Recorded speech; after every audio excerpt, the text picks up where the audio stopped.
morning. The day starts really early. Huh?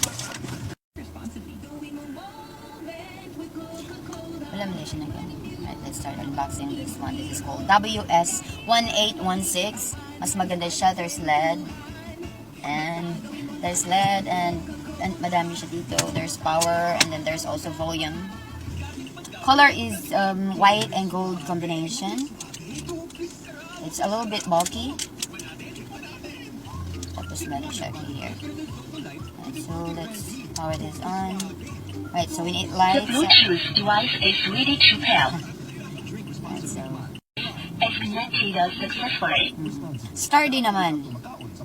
Mas maganda kaysa dun sa ibang mga model. And then there's a LED light. All you have to do when you start singing is just, switch this LED off para hindi masyadong ma-drain yung battery. You will know that it's fully, it's full battery because it's, for parking area, Grand City. This is blue. And if this actually turns red, then that's the time that, it needs charging. Okay, and then you can start singing.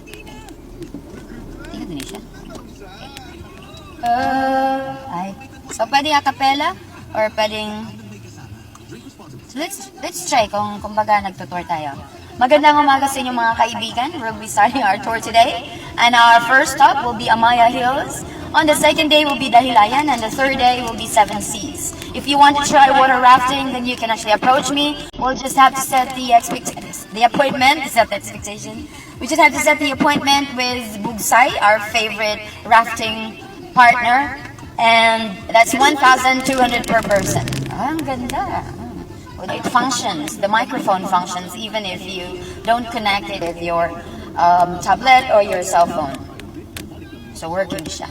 So far so good, so I hope this will last. I was feeling like I need a purpose.